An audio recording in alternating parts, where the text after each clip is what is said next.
You ever notice how money doesn't really change people? It just shows who they already were? Picture this. A man who once counted every dollar now holds more than he ever imagined. The world treats him differently, and so does he. The laughter feels forced, the silence feels heavy. Success gave him comfort, but it also took something subtle: peace. As he stares at everything he thought he wanted, he begins to wonder, was he chasing freedom, or just a different kind of cage? He used to believe that money could fix everything. That if he could just earn enough, the noise in his head would quiet down. The pressure, the fear, the constant need to prove himself. It would all fade away. For years he chased it, working late, saying yes to every opportunity, trading weekends for a future he could barely imagine. And then one day it happened. The account balance looked different. The car in the driveway wasn't borrowed. The world began to treat him differently. People noticed. They smiled wider when he entered a room. They laughed a little harder at his jokes. Doors that were once closed now opened without question.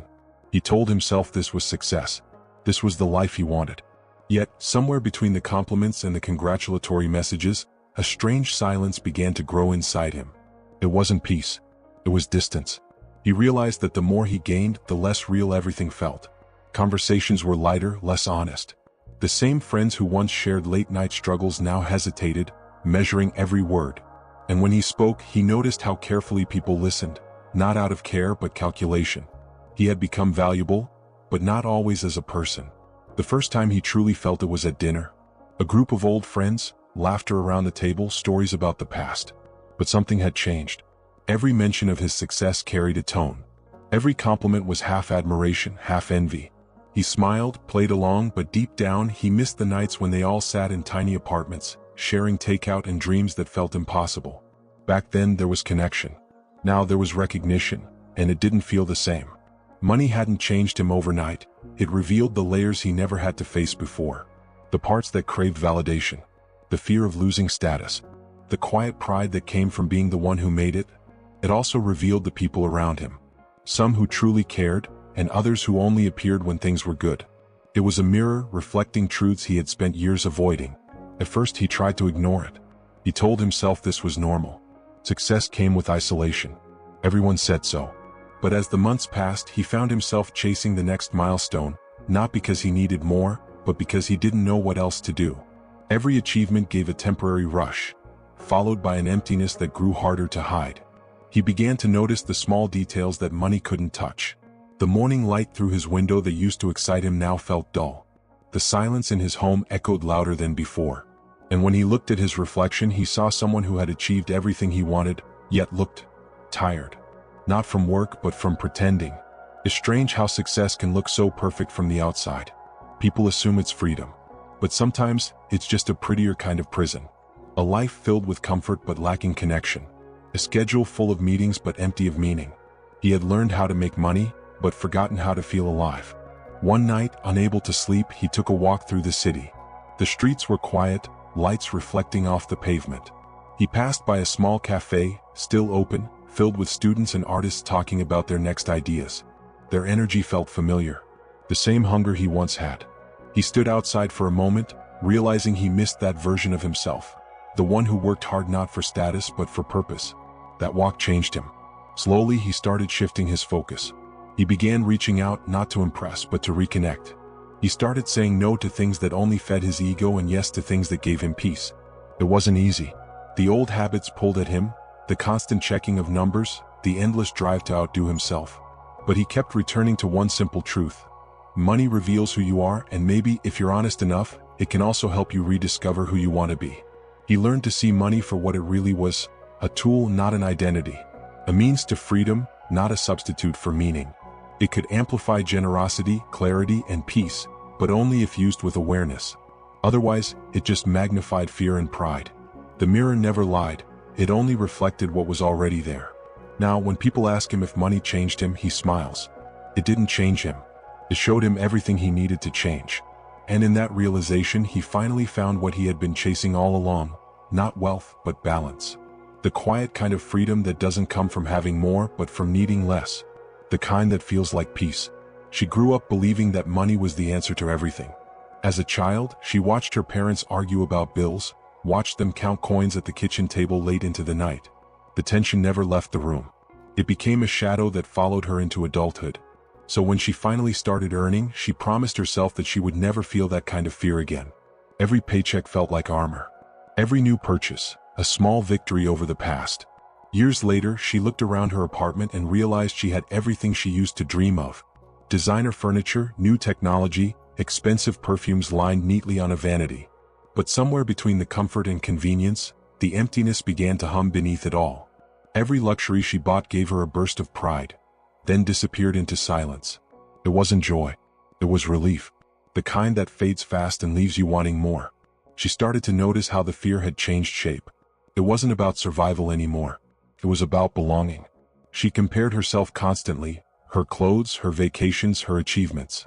She convinced herself it was ambition, but it was really insecurity in disguise. Every like on social media, every compliment from a coworker, became a small hit of validation. Without realizing it, she had replaced financial poverty with emotional dependence. Then came the moment that cracked the illusion. A close friend visited her one weekend. They sat in her beautiful living room, drinking expensive coffee, surrounded by all the symbols of success. But instead of admiration, her friend looked at her quietly and said, "You don't look happy." The words hung in the air like a truth she could no longer avoid. For the first time, she stopped defending her choices and just listened to the silence that followed. That night, she walked through her apartment in the dark, touching the things she once saved for. The couch, the watch, the shoes. Every object represented a version of her that was chasing safety. But none of it felt alive. It was all just proof that she had escaped the past. Yet she realized she hadn't escaped it. She had just dressed it differently. It took her months to unpack that realization. She began journaling again, something she hadn't done since her early 20s. The words were messy, honest, painful. She wrote about the fear of not being enough, the pressure to appear in control, the exhaustion of pretending that success was peace. Slowly, she started to see how much of her worth she had tied to what she owned, and how little of it actually came from who she was. Change didn't happen overnight. At first, she tried to force herself to be grateful, to convince herself that she was fine. But gratitude isn't a performance, it's a perspective. One morning, she decided to take a break from work and spend a day doing nothing she could post about. No shopping, no networking, no productivity. She walked through a park, sat under a tree, and let herself just exist. For the first time in years, she didn't feel like she was behind on anything. She felt human. That simple day became the beginning of something new. She started decluttering, not to embrace minimalism as a trend, but to make space for clarity. She reached out to people who made her feel seen, not impressed. She even started volunteering on weekends, not for recognition, but because it reminded her that worth isn't built through comparison, it's shared through contribution. Slowly, her relationship with money began to shift. She still valued it, still worked hard for it, but it no longer defined her. The fear that once drove her started to fade, replaced by a quiet sense of sufficiency. She realized that money amplifies what's already inside you. If you're anxious, it multiplies anxiety. If you're grateful, it expands your peace. The difference isn't in the amount, it's in the awareness. Now, when she looks at her reflection, she doesn't see the woman who had to prove herself anymore. She sees someone who understands the real meaning of freedom. Not freedom from bills or from work, but freedom from the constant need to validate her existence through things. She learned that wealth isn't the opposite of struggle. It's another form of it, one that tests who you become when you no longer have excuses. She still enjoys nice things. She still dreams big. But she does it differently now. Her happiness isn't tied to the next milestone. It's rooted in a balance between ambition and acceptance, between wanting more and knowing she already has enough. And in that balance, she discovered a truth she once resisted. Money doesn't change who you are, it just reveals it. The rest is up to you. He was the kind of man who never stopped moving. Every hour was scheduled, every goal had a deadline. From a small apartment with cracked walls to an office that touched the skyline, he built his empire piece by piece. People admired his focus. They called him disciplined, relentless, unstoppable. What they didn't see was the quiet emptiness behind his success. The way he measured his worth in numbers that kept changing, never satisfied, never enough. At first, the rush was everything. Each deal closed felt like another victory against doubt. Every new client, every new zero on the end of a paycheck, gave him a sense of control. He believed that control was freedom. That the higher he climbed, the safer he'd be from fear. But fear doesn't disappear. It just learns to dress better. It started showing up as pressure, then anxiety, then silence. The kind of silence that fills a room even when you're not alone. He noticed it one evening long after midnight. The office lights flickered against the glass windows, the city glowing below. His phone buzzed nonstop, emails, messages, notifications. But none of them felt urgent anymore. He stared at the skyline and realized that for all the height he had gained, the view didn't feel different. The success he once dreamed of didn't bring peace. It just made the noise in his head louder. In the following weeks, that thought became impossible to ignore. The same people who once celebrated him now expected him to always win. Investors wanted more, employees looked to him for answers, friends came to him for help. He was surrounded by people, yet profoundly alone. The freedom he thought money would bring had turned into a cage made of responsibility. And the key, he realized, was somewhere inside him, not in the numbers he chased. One morning, he skipped his usual meeting and drove to the edge of the city, to a place he hadn't visited in years. It was a quiet lake where he used to go before everything got complicated. He sat by the water, phone off, and just listened. Birds. What? His own breathing. It had been so long since he noticed any of it. He thought about how he used to dream, not of wealth but of impact. Not of power but of purpose. Somewhere along the way the dream had changed shape. It wasn't ambition that trapped him, it was attachment. That realization hit harder than any failure ever could. He began to question everything he built.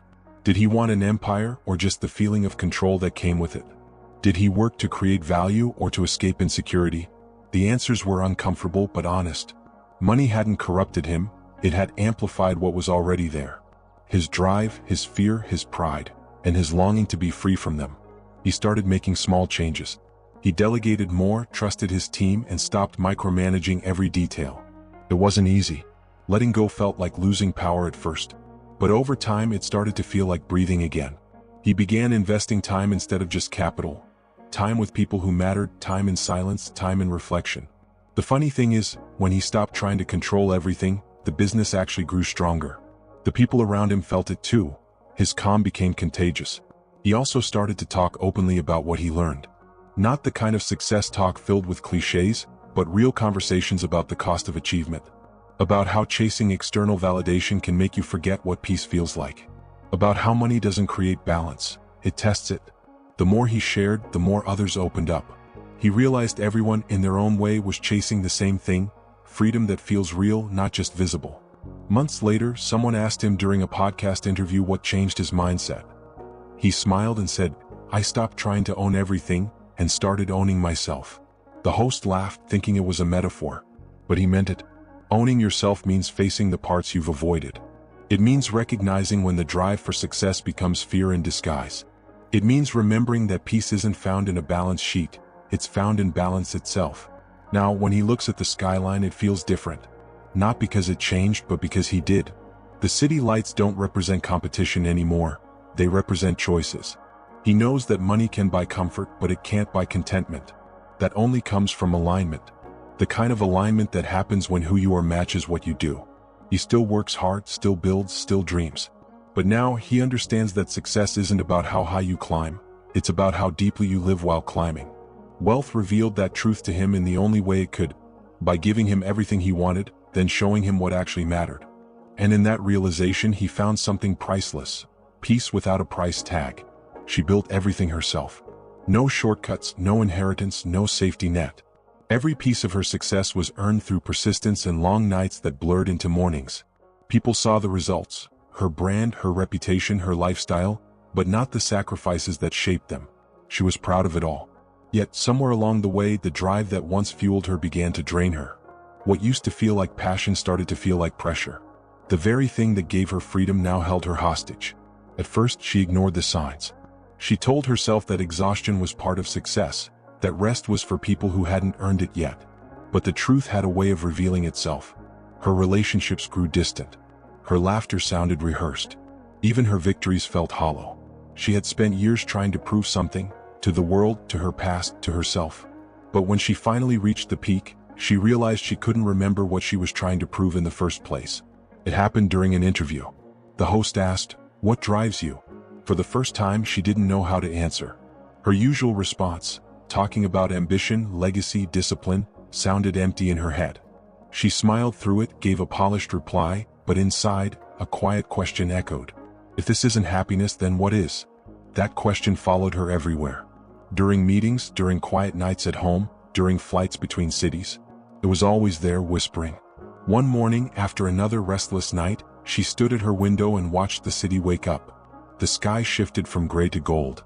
For a brief moment, she remembered a younger version of herself, the one who worked not for wealth, but for purpose. The one who found joy in learning, in creating, in building something meaningful. She missed her. She decided to take a step back. Not a break, but a reckoning. She began to look at her life the way she once looked at her business, with honesty and curiosity. What was serving her and what was just noise? What truly mattered and what was performance? The answers were uncomfortable. She realized how much of her identity had fused with her achievements. Without them, she wasn't sure who she was. And that was the problem. The shift began in small, quiet ways. She started saying no more often, to projects, to people, to expectations that didn't align with her peace. She began journaling again, not to plan, but to feel. She walked without her phone, reconnected with old friends, learned to cook again. None of it was glamorous. But in those moments of stillness, she rediscovered something that success had buried: simplicity. As she changed, the people around her noticed. Some didn't understand it. They asked if she was okay, if something was wrong. But the truth was, for the first time in years, something was right. She was no longer performing success, she was living alignment. Her work became more meaningful, her decisions clearer. She started leading with calm instead of control. And that calm began to ripple outward, to her team, her family, her community. She once believed that wealth defined her strength. But she learned that true strength is being able to pause, to reflect, to change. Money revealed her resilience, but peace revealed her wisdom. And wisdom taught her that balance is not something you find, it's something you create. Every day, through choices that honor both ambition and stillness. Now, when she talks about success, she speaks differently. She doesn't glorify the grind or idolize the struggle. She speaks about awareness, about building a life that feels good not just from the outside but from the inside. About redefining wealth, not as accumulation but as alignment between your values and your reality. Sometimes she still feels the pull of old habits, the temptation to chase, to compare, to measure. But now she recognizes it for what it is, a reminder, not a command. She takes a breath, steps back, and chooses differently. Because she knows that money doesn't define peace. It only gives you the means to find it. She once thought freedom came from achieving everything she set out to do. But now she knows it comes from the ability to walk away from what no longer serves her. The ability to live with intention, not obligation. That's the kind of wealth she never learned about growing up. The kind that can't be measured, only felt. The kind that, once you find it, changes the way you see everything else. She smiles now when people call her successful. Not because they're wrong, but because she finally understands what that word really means. Success isn't about having it all, it's about having enough. Enough time, enough clarity, enough peace to be fully present. Money didn't give her that. It revealed her path to it. He used to believe that freedom meant having no limits. No boss, no deadlines, no worries about the next bill or the next month. The dream was simple: make enough money to never have to think about it again. For years he worked with that goal in mind. And one day he got there. The numbers were good. The house was beautiful. The life he once imagined was now his reality. Yet somehow he couldn't shake the feeling that he was still trapped, just in a nicer room. It started as a quiet unease. The days began to blend together. The things that used to excite him, a new car, a bigger deal, another milestone, barely registered anymore. He kept moving, kept working, afraid to stop and ask why. Because deep down he already knew the answer. He wasn't chasing freedom anymore. He was maintaining an image of it. With success came expectations. People looked to him for advice, for opportunities, for stability. Every decision carried weight. Every mistake felt amplified. The pressure to stay successful became its own kind of prison. He could travel anywhere, buy anything, but couldn't remember the last time he felt still. The world praised his achievements, but inside he felt restless. Freedom, it seemed, had turned into another job title. One night, after a long day of meetings that felt more like motions than meaning, he sat alone in his kitchen. The lights were dim, the city outside humming softly. He looked at his reflection in the window and asked himself a question he hadn't dared to before. What if I stopped? What if he let go of the constant need to grow, to compete, to prove? The thought scared him. It felt like failure. But it also felt like truth. The next morning he tried something different. No schedule. No emails. No goals. Just a walk through the neighborhood. He noticed the smell of fresh coffee from a cafe he had never visited. He noticed the sound of laughter from a group of people sitting outside. He noticed the quiet simplicity of life moving without his input. And for the first time in a long while, he didn't feel behind. He just felt here. That moment changed him. Slowly, he began to dismantle the story he had built around money and success. He realized that real freedom isn't about escaping responsibility, it's about choosing what matters. It's not about never working, it's about working without losing yourself. He started to rebuild his life with that understanding at the center. He focused on purpose, not performance. Connection, not comparison. He learned to say no. Not out of arrogance, but out of clarity. To say no to deals that didn't align with his values. No to projects that consumed his time but starved his soul. No to the constant noise that demanded he keep up. And with every no, he made space for something far more valuable, peace. It wasn't instant. It wasn't easy. But slowly the noise faded. He started sharing his story with others. Not as a lesson, but as a confession. That money doesn't change who you are, it reveals you. It magnifies your habits, your fears, your insecurities, your strengths. It forces you to confront what you've been running from. And if you're not ready to face that, no amount of success will save you from yourself. Through those conversations, he found purpose again. Helping others navigate their own relationship with wealth reminded him that money is a mirror, not a mask. It doesn't hide your truth, it reflects it. And when you learn to see it clearly, you realize that true wealth isn't about control. It's about contentment. Years later, he still lives well, but differently. He no longer measures success in numbers, but in moments. A quiet morning, a meaningful conversation, a decision made from peace instead of fear. He's still ambitious, still driven, but now it comes from alignment, not anxiety. His wealth doesn't own him anymore, he owns the meaning behind it. Sometimes people ask him what changed. He smiles and says, "Nothing outside me, everything inside." Because that's the truth. Freedom isn't found in the size of your account. It's found in your relationship with yourself. The ability to look in the mirror and recognize the person staring back. Unfiltered, unguarded, unashamed. He finally understands what it means when people say money reveals you. It shows you your fears, your limits, your desires, and your truth. And once you face that truth, you realize something powerful. The goal was never just to make money. It was to make peace with it. To find balance between success and serenity. Between ambition and awareness. Between what you earn and who you become.